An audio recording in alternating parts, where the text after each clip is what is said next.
So, welcome to Truth with Ruth Thursdays, and hello, Kim.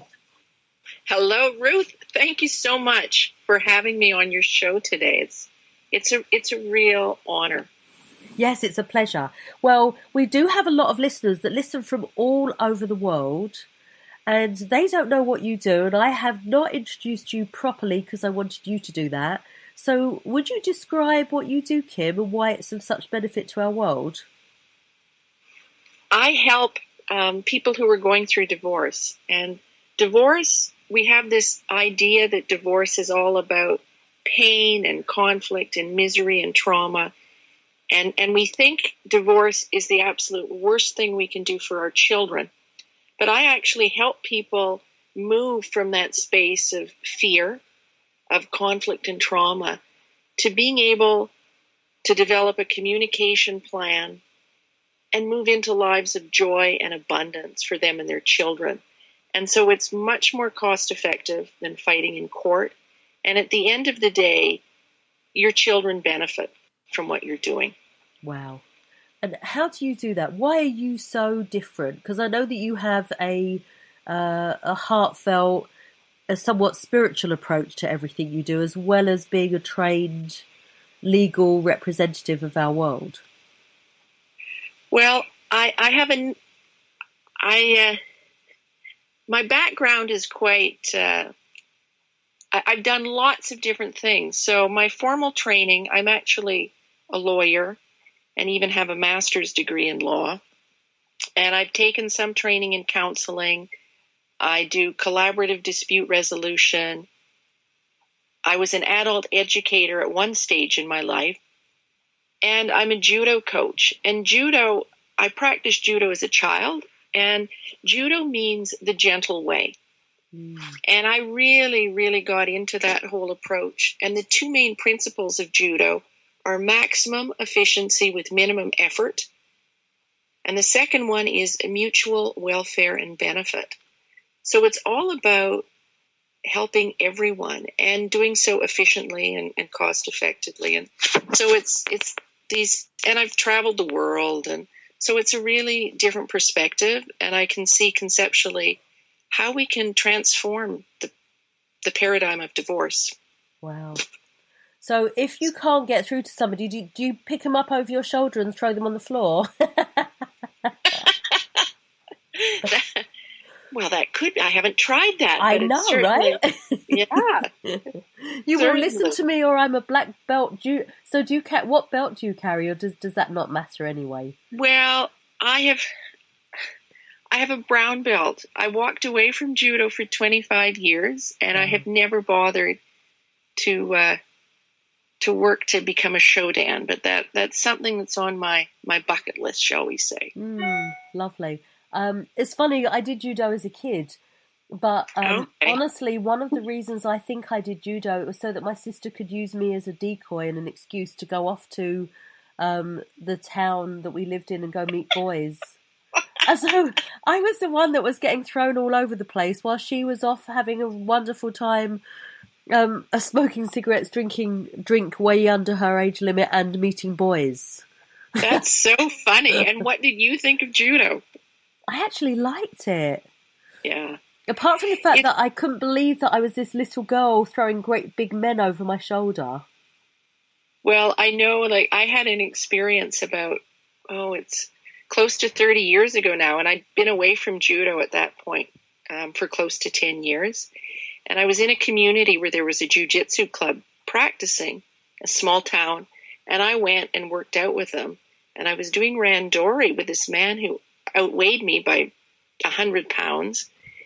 And I just had sweatshirt on and sweatpants, and I threw him. And he looked like, "Who are you?" And I'm thinking, oh my Lord, I still have this killer instinct, which I thought I'd vanquish, but it felt really good to do it. So yeah, I mean, I haven't ever really used it, but I'm sure I could, pick up some big dude and throw him over my shoulder. I don't know how I'd feel afterwards, or I think he'd be a bit surprised. But yeah, but it's just, it's those principles that's really the foundation of my life. Right. And my practice, that mutual welfare and benefit. Yes. Oh, sorry. It Hang on, let me just mute this.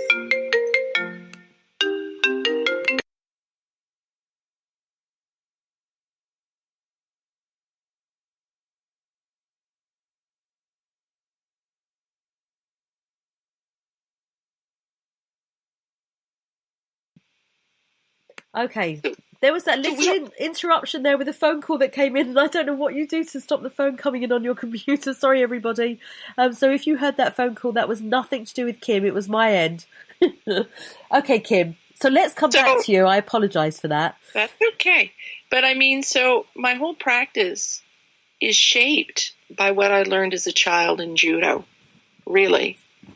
And not the being competitive part, but the judo as a lifestyle, as a way of being, right? Mutual welfare and benefit. It doesn't get, and the maximum efficiency with minimum effort. Wow. I love whatever that. whatever you do, it doesn't need to be full of pain and hardship. Right. Right.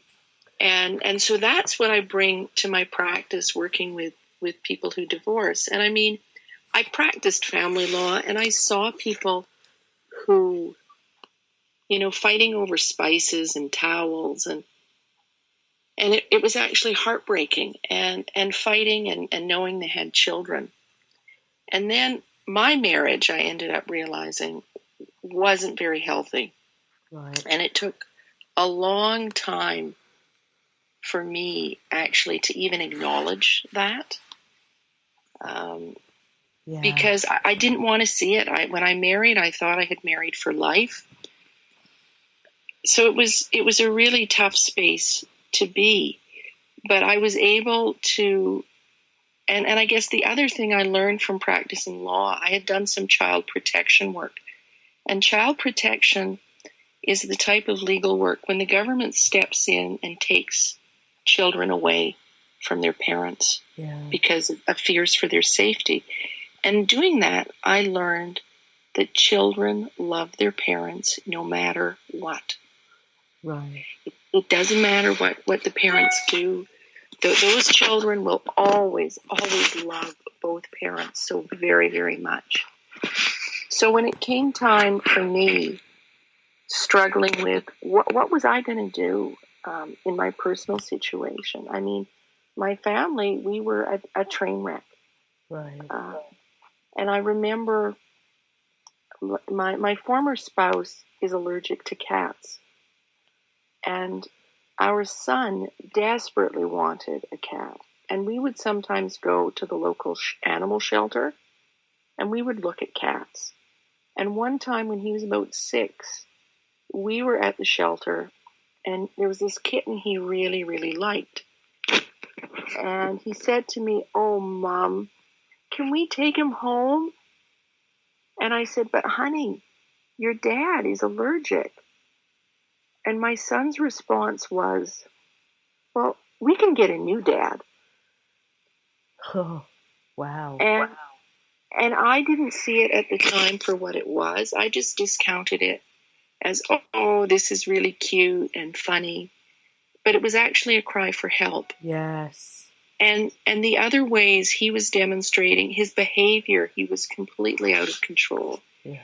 His behavior at school. And at one stage I thought, he's going to end up a juvenile delinquent. He's going to end up in jail.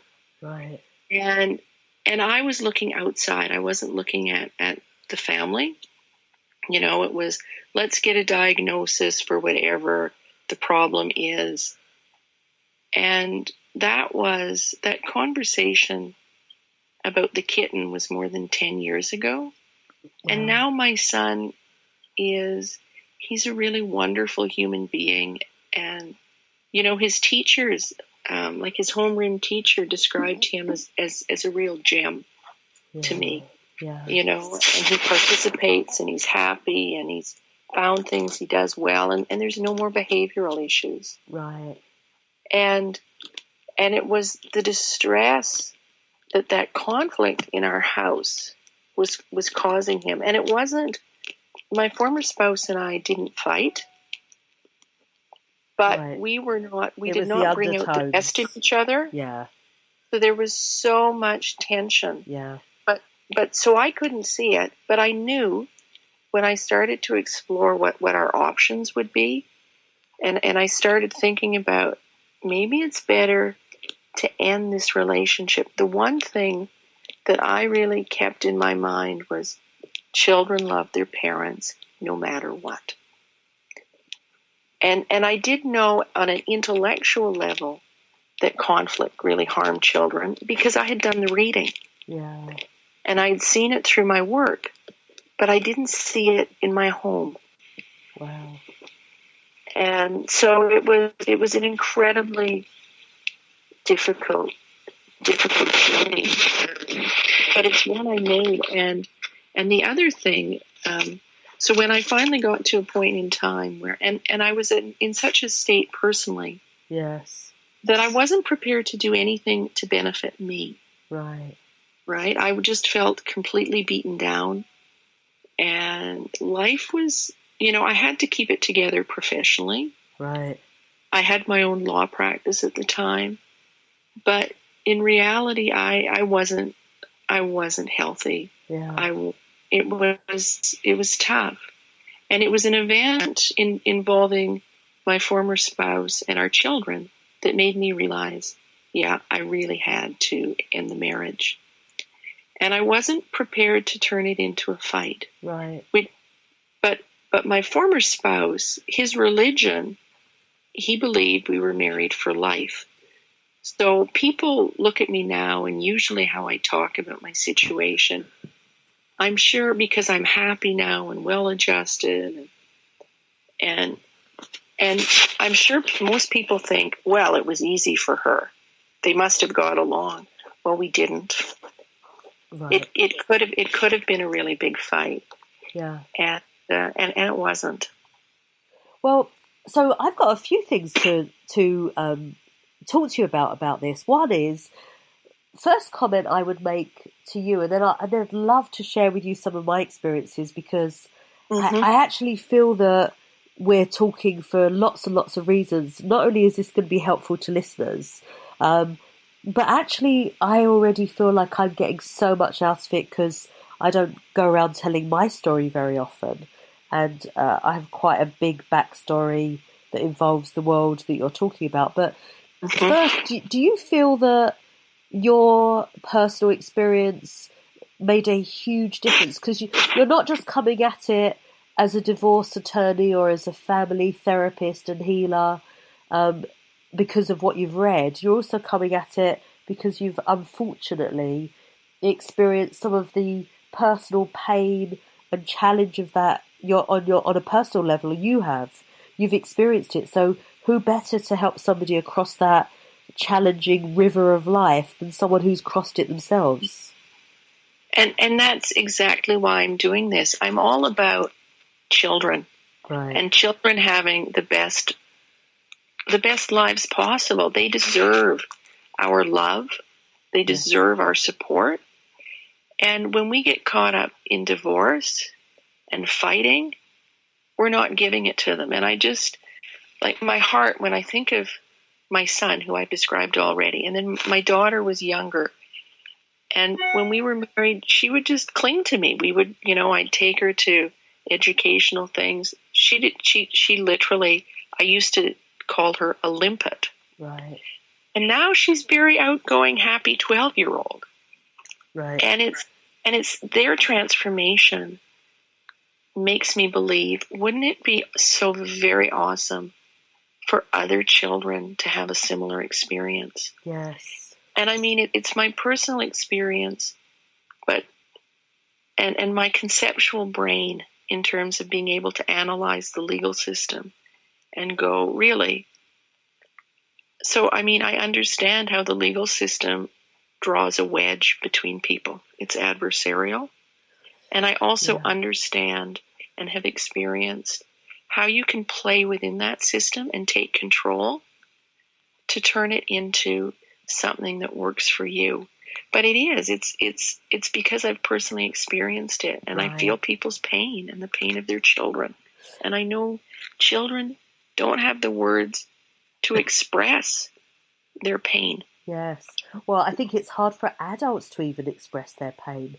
I mean, the truth is that any married couple who have chosen, whether it's one or both parties that the energy is leaning towards more heavily, rather than dealing with the pain of that separation and split, it would be quite lovely if all the courts in all the lands across the world actually openly disencouraged or maybe even made it more difficult for people to split without a certain degree of counselling to at least turn adversaries into friends.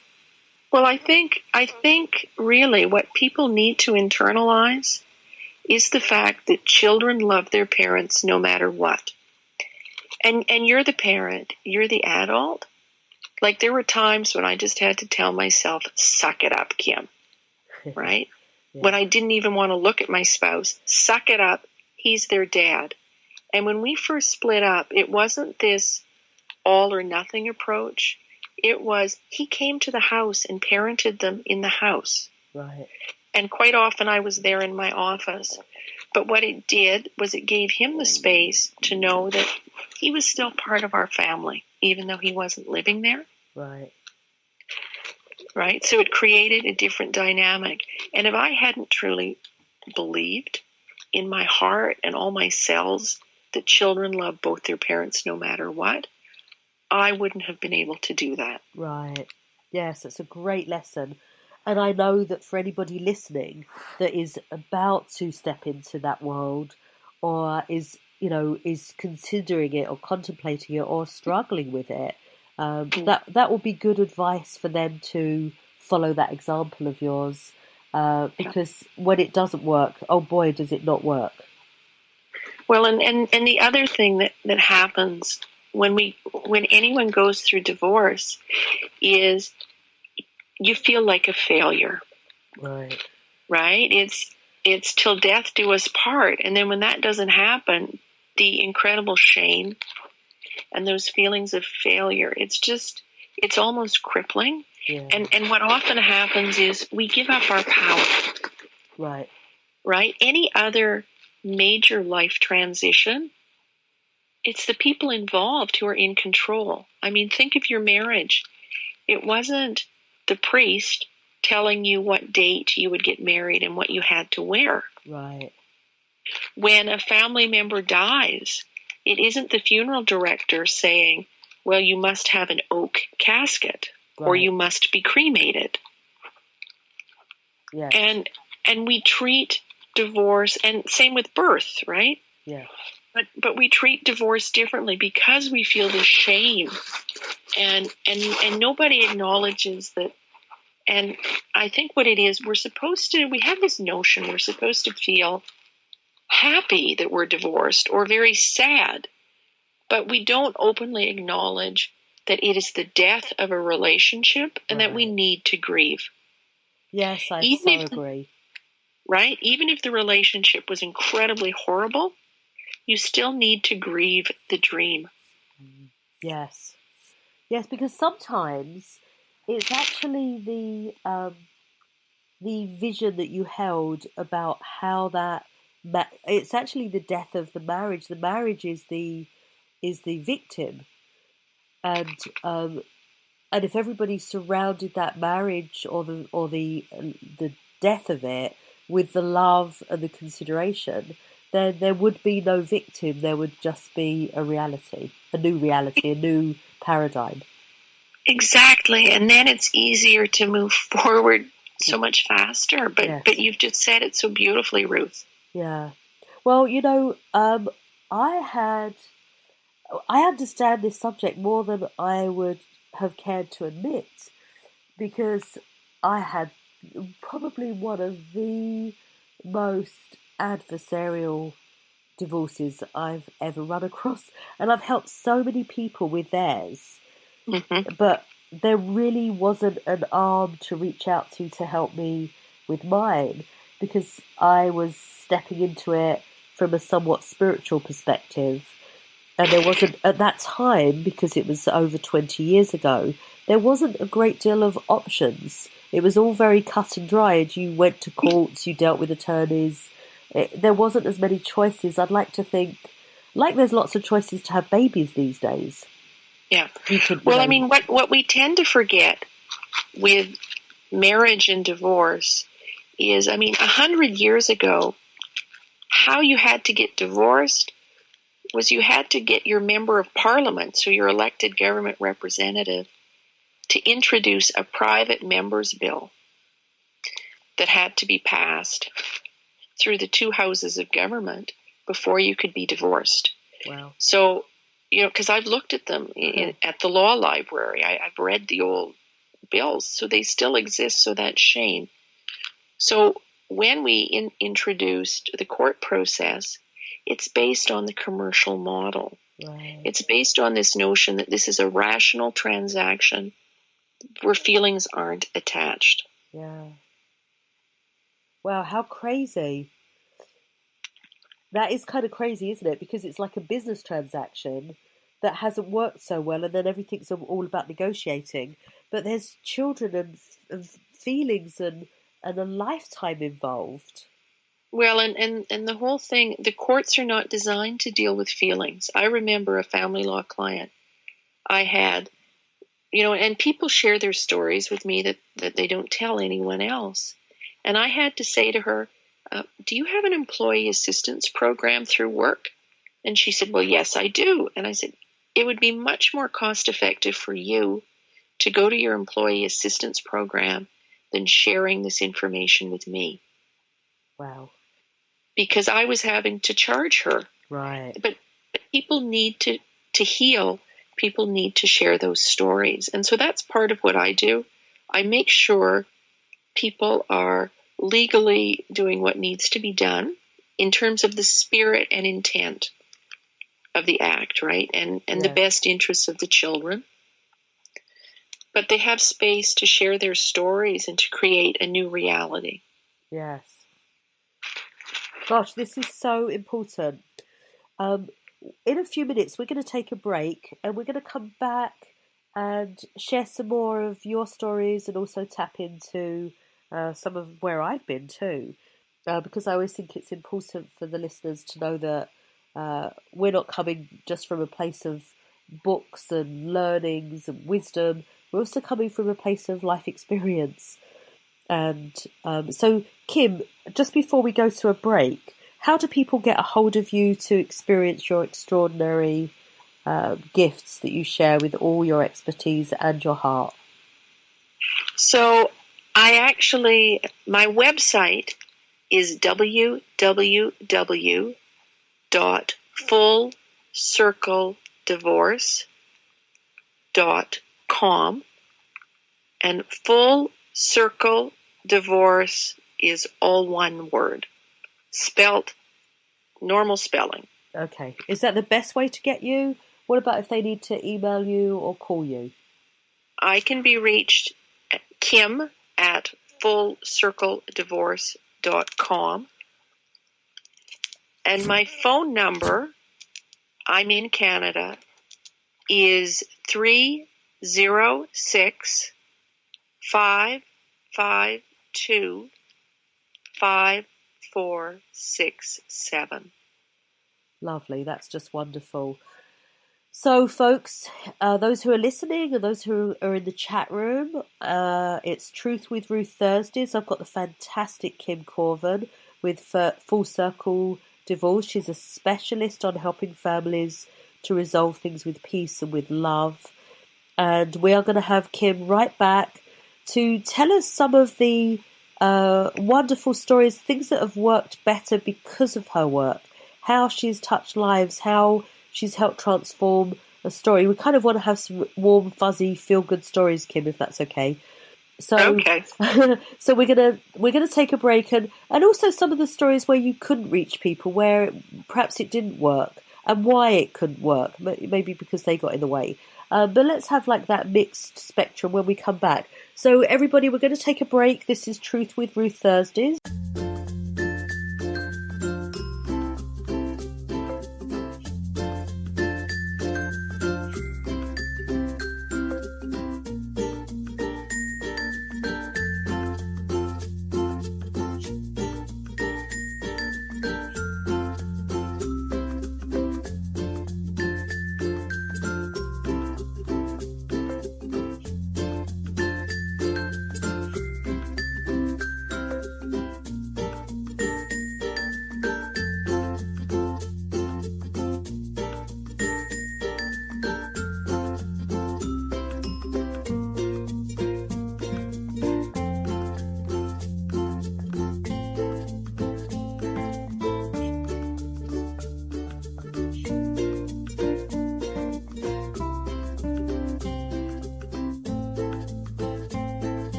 Off the Cuff e-Zine, an online magazine that is given out freely.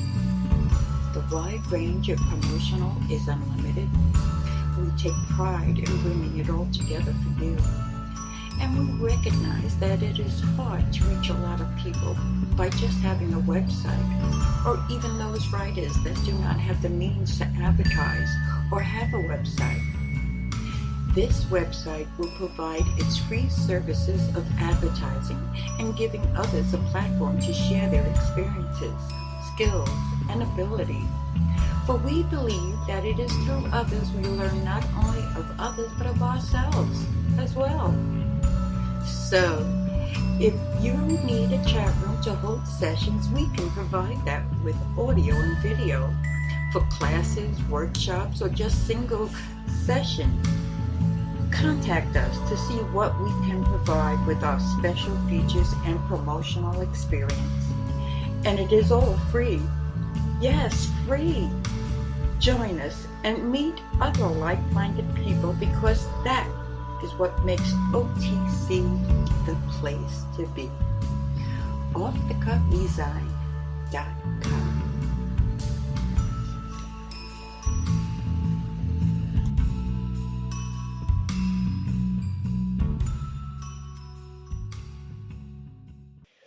So hello folks, welcome back. This is Truth with Ruth Thursdays, and I've got the fabulous Kim with me today.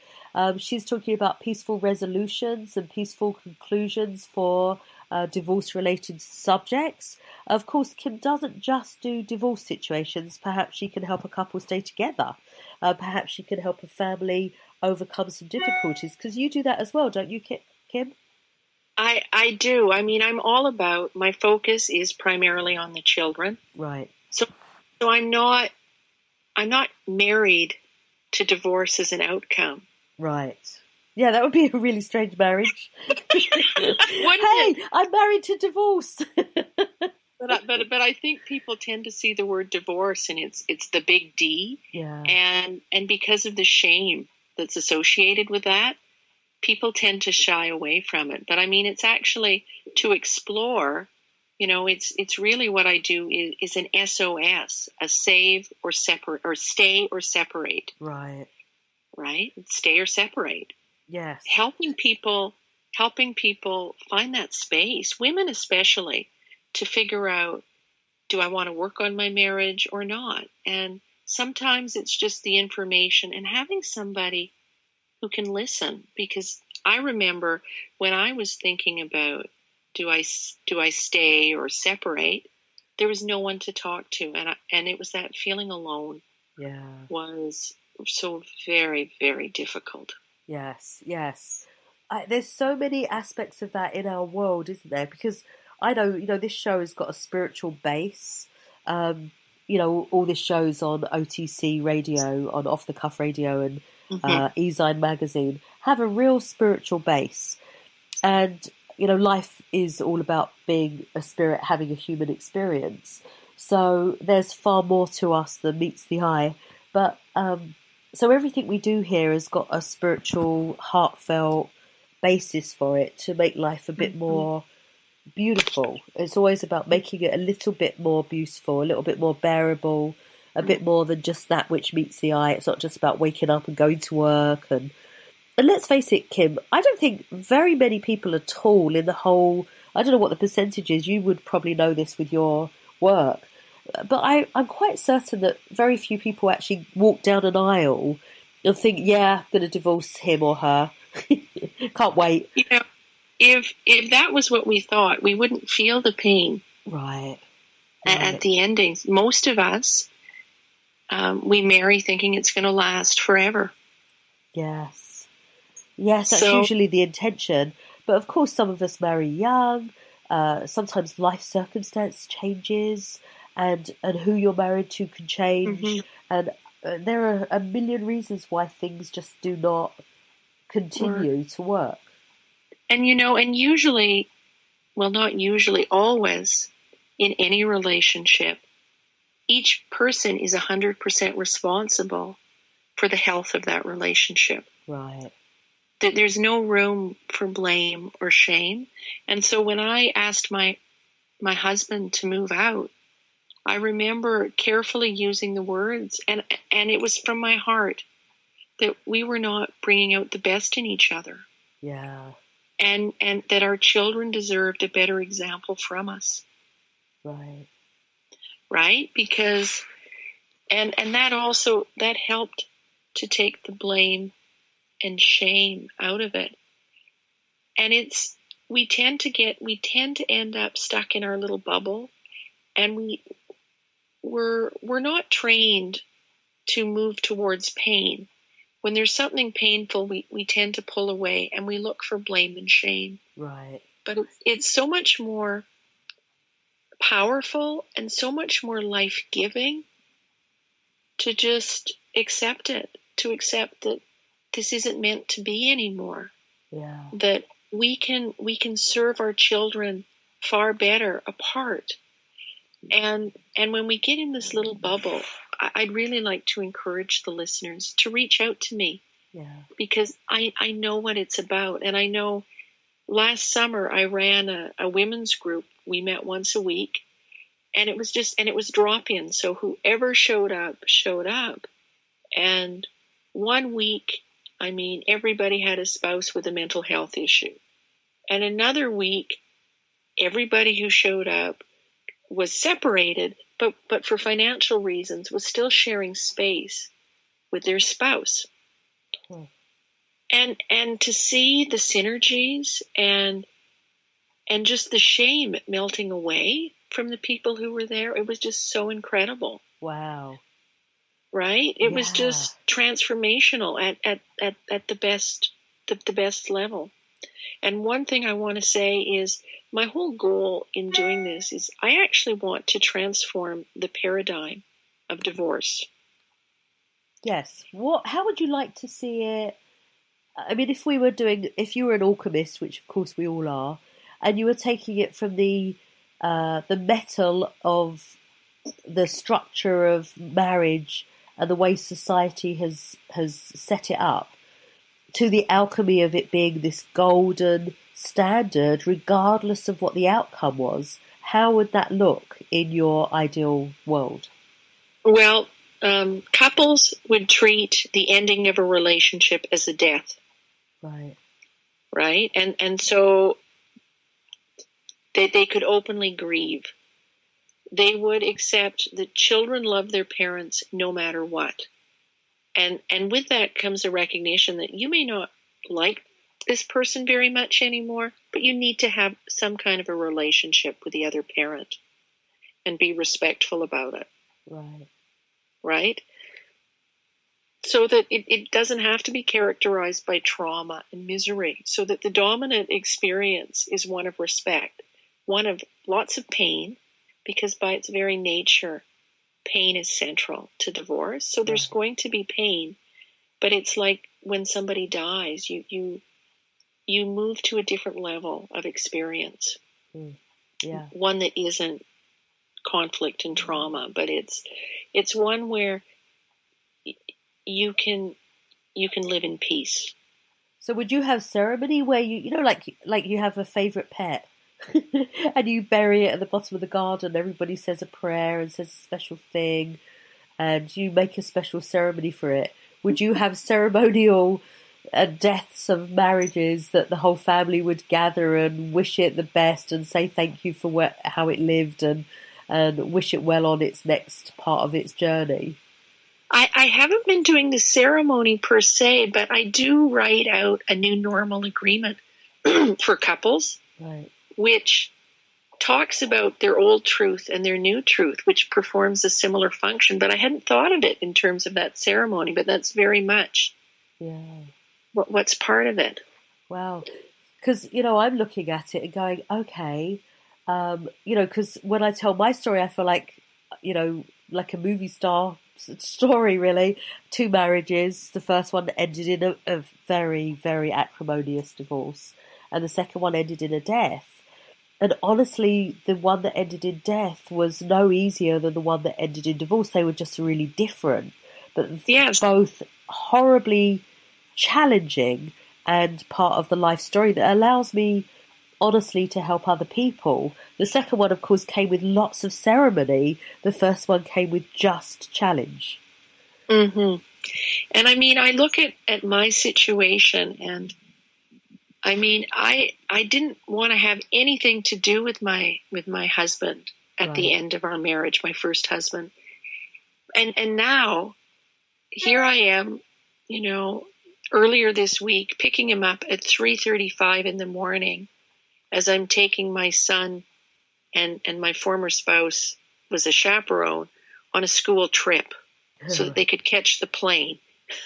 And if someone had told me 10 years ago when we were still living together that, after you're divorced, you'll be doing this, Kim, I would have said there is no friggin' way that will ever happen. So it's quite, so I've experienced the benefit of a peaceful divorce. Yeah. And I think everyone who goes through it deserves this. Their children really, really deserve this. Yes, I agree with you. My second marriage, my husband, who was quite a lot older than me, actually did have such a peaceful divorce that he used to go to visit his children in Utah, and him and I lived in California at the time. So he would get on a plane, be met by one of his kids, and he would go and stay at his ex-wife with her new husband's home, and spend time with them and all his children. And there was even an evening when he danced with his ex-wife, and his children were really a little bit upset with him because they felt that was disrespectful to me. But I thought it was kind of cool, actually, that he could be in the lands where his children were and be dancing with the mother of his children, and for them to see that sweetness still between them. Well, and it's, I mean, my daughter, I remember 2 years ago, and I mean, I have a new partner, and I have a wonderful relationship with him, and my children love him, and he loves them. But my daughter, who wasn't even 3 when her father moved out of our house, she says to me in the car one day, "Oh, Mom, I wish you and Dad still lived together." And I was like, "What?" And I turned to her brother and said, "What do you think about this?" And he's, "Oh, no, that would be a really bad idea." But children have this, because he was old enough to know that Mom and Dad, we can be friends when we don't live together. We can be very respectful, living in separate homes and on the same page. But living together, we are not good at. Right. But the children still have that desire for Mom and Dad to have a relationship of some kind. Of course.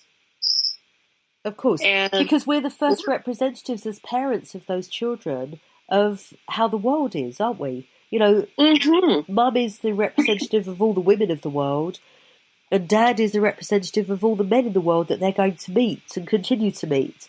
So if that relationship is harmonious, then that gives them a good basis to springboard from for their lives. It truly does. And if we want the world to be peaceful, yes, it starts at home, and more harmonious, we need to start in our families. Yes, it isn't about making sure my child has an iPad or a trip to Disneyland. It's giving them love and being a really positive role model. Yes. And if you're staying in a relationship and your dreams are dying and there's lots of conflict, that's what your child is going to experience as an adult too. Absolutely. Yes. Well, what do you think? So long term, for example, I've got a very sweet and lovely colleague, and she's professional like you and has a beautiful practice. She's had huge difficulties with her own family situation, and it's taken such a huge chunk out of her. What happens, do you see, with adult children whose parents don't get their act together? On that flip side, on the harmonious side, of course, your children have benefited from the harmony between you and your ex-spouse, their father. But what about the other side? What happens to those adult children? How does it have repercussions in their lives that you've witnessed from a legal, physical, spiritual standpoint with all your experience? Well, I think the children end up cutting off some of themselves. Right. To cope. Right. And I know it, from, and it takes years. Yeah. To recover from that. Yes, I feel that too. Well, one of my concerns is, personally, I have two children that have nothing to do with me, have been estranged, quiet, methodically from my life, with an ex-husband that really wanted it to be. He wanted to prove that he was the parent and helped to shut me out for whatever reasons, and it doesn't matter. The reasons themselves don't matter. And I often wonder, how does that impact them? Because they're adults now, 28, 30 years old, and they don't have a relationship with me whatsoever. And there's a stepmother, but, she's not me. And my son was with me till he was 18, my daughter was with me. And I often wonder, she was with me till she was 13 and then got, pulled across to Dad. And I often wonder how that impacts. I mean, I know about my own impact. It's been a very sad reality that I've had to adjust to, because you can't force people to love you no matter what. But I often wonder, what kind of impact does that have on adult children who have become estranged from one of the parents, have had to choose a parent. And I know it's not that uncommon, because I hear it from a lot of other people. So it's not like my situation's that unusual. But I often wonder, how do my children do in this life where they've been forced to pick a parent? Well, I mean, I haven't done any reading on this. Yeah. Or experienced it. But my sense is it's like the spoked wheel, that the problems will continue at the family level. Yeah. Right? Yes. There will be the issues with trust and really being able to commit, and really being able to love someone, because it's so very, very profound. Right. If children who have been taken away from their parents because of significant safety concerns, the government's taken them away, if they still really, really love their parents and need to spend time with them. Yeah. Like, why do we do this? I don't know. To the little people in our lives who we say we love. Yeah. I honestly don't understand, how. There's just so many stories about this, Kim. I mean, there's a story here. It was a documentary that was actually made for television about a huge shipload of children that, because the parents, this happened in England several years ago, I think in the early 70s or late 60s, or I don't know, maybe even, but anyway, there's a whole shipload of children that were sent to Australia to monasteries or somewhere away from parents that the government felt weren't able to take care of them because the parents were on welfare. The children were separated from those parents. Some of them spent their whole life searching to get back in contact with the parents, which is heartbreaking. And they were put with monks and so on, and religious people that unfortunately did not treat those children terribly well either. So there was a bit of abuse that went on, and it's documented. It's not like I'm saying anything that you can't find on a documentary. But the adult children who are now in their 50s and above went out seeking parents, some of which they found out were looking for them all their lives too. And some of the parents died, and everything was horrible. I mean, there's a similar story in my family history from the branch of my family that came to Canada from Scotland. Right. So, and I hadn't thought before that, maybe that's maybe that really is the basis of my whole commitment to this area. Well, yes, of course it would I hadn't be. thought of it before. I mean, that was like the 1880s Wow. when it went down. So you're putting it right, aren't you? Because spiritually, if we come back to that theme that this show is all about, really, that which occurs in our current often has a reverberating effect, not just all the way forward in future generations, but all the way back. It breaks chains of genetic and hereditary behaviors and emotions and physicalities. Like every generation is supposed to get better and better and better. And what we heal now, we heal all the way back as well as all the way forward. Yes. No, it was very profound. So. Wow. Don't you love it when there's connection, when you get aha moments? I love those. I know. I'm almost speechless. It's like I had not.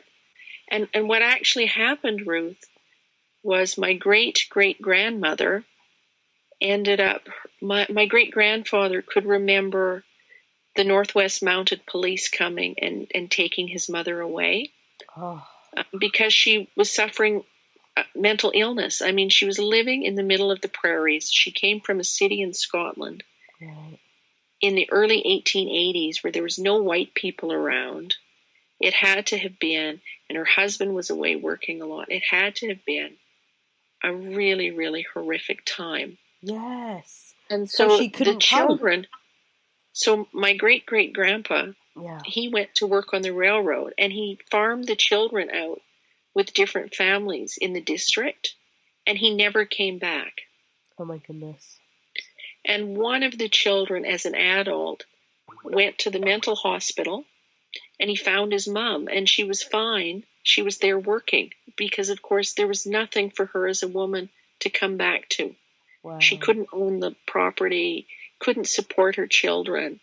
So she lived out her days with one of her sons. But, just a horrible, horrible experience for the family. Oh, my goodness. A severing of relationships. Yes. Wow. So that's an incredible past that, of course, every time you touch a life now and heal it for them, you're also healing the past of your own family. Yes. That's beautiful. And I hadn't seen that until we were talking, this conversation. So thank you for that gift, Ruth. If I had to describe the work that comes through me, it's exactly that. It's not like I know what I'm doing. But what happens is a story will get told and it will connect some line, like that story of the children and the ship that went off to Australia. And you tell a story like that because it's interesting and it's relevant and it relates to your beautiful work. And honestly, Kim, who better than somebody who's got ancestral ties to children being left and mothers struggling and husbands taking off, and who better to correct all of that than somebody whose whole family ancestral line speaks it in volumes. Like, how beautiful that you're doing this work through your ancestors and all the way through to the future. I just think it's profound. Yeah, no, and when you phrase it like that, it's, I'm feeling all warm inside. It's just quite wonderful. Yeah, because you're on purpose. And yes. Sometimes people will say to me, how do I know if I'm on purpose? It's like, well, you are anyway.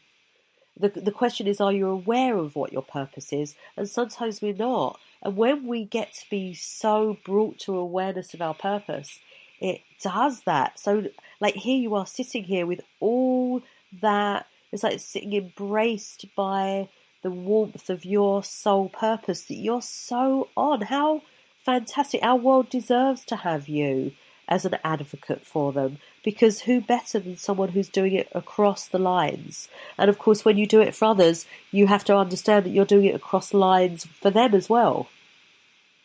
Yes, I am. Yes, going all the way back and all the way forward for each and every person. So, for the listeners, I think this is really very, very valuable for them to hear, because whatever work we do here on earth, especially emotionally, we're doing it across ancestral lines, all the way back, all the way down, dropping it down into the present, like a great big anchor of that ship. This time the ship isn't taking children away to another continent, it's bringing them home to the heart place that we're all supposed to hold, that's in all of us anyway, and then all the way forward, so that we change the fact that some of the unawakened behaviours of the past don't have to continue to repeat in the future. I like what you're saying about bringing them home to that heart space. Yeah. Yeah, it really resonates with me. It's a wonderful way of phrasing it, and much more positive of an image than when we think of divorce. Yes. But it's divorce as bringing people home to heart space, bringing children home to heart space. Yes. And we should have a different word. I think we should change the word divorce and turn it into a word of choosing, a word of choice. Because if people choose to not be together, that doesn't mean that they have to not choose love. They just choose to move forward in different directions. So they're not choosing each other, they're just choosing something different that doesn't allow themselves to stay with one another. And that doesn't mean that either of them are bad or wrong. It just means they're making a different decision, a different choice. And they're going to have to come together to decide how to value one another and the families they've created, rather than choosing to dismiss everything in order to make a different choice. Yeah, and I mean, when I chose Full Circle Divorce as a business name, the full circle is the circle of the relationship. Right. But I agree, divorce, there's a lot of power in that word, and I haven't figured out yet a better word. And right now, it's the word people recognize for this time of transition. Yes. Yes. But I also like my SOS, stay or separate. I like that too. I love that. Well, that comes back to that choice thing, doesn't it? Yes, it really does. It comes back to that choice. So what people are ultimately doing with an advocate like yourself is they're choosing to, for their highest good. If their highest good says stay, then let's make that work. And if their highest good says separate, then let's make that work. And it's just a matter of how are we making it work. Exactly. And with it being a choice too, even if you are caught in that trauma and conflict, the typical traditional model of divorce, contact me and I'll help you get off that roller coaster. All right, so I know we are coming to a close now, and I have loved every minute. We'd love to have you back, Kim, especially if you've got workshops and upcoming events and seminars. I'd love you to do that. And we have an e-zine magazine that we could definitely get you to write articles for here and there. So everybody, you're with Truth with Ruth Thursdays, and I'm speaking to the fantastic Kim Korven, who I treasure as not just somebody that's here visiting as a guest on the show, but Kim and I are in contact professionally outside of here and personally. So Kim, I really want you to hear from me that I value you as an individual and as another spiritual being on this planet. I'm really glad you're in my life. I really, really want to tell you that. I didn't want the show to close without saying it publicly, so you can hear it. Well, thank you so much, Ruth. It has been profoundly beautiful to be here speaking my truth with you. Yes. So Kim Korven at www.fullcircledivorce.com. Kim at fullcircledivorce.com. Phone number 306-552-5467. And please reach out to me. I would really, I love chatting and helping people. Well, folks, you heard it right from Kim. You've got her phone numbers, you've got her email, you've got her website. and that'll all be posted as well on the archives for this show. Feel free to reach out to her personally or reach to the show. We will put you in contact with her. And we have loved having Kim. Come back and see me on the next show. We'll have more guests, more fabulous, extraordinary, special things. And thank you for tuning in to Truth with Ruth Thursdays. And please take care of each other. Take care of yourselves. And remember that you can always do with more love. Love yourself, love each other, love our world. Take care. Truth with Ruth Thursdays.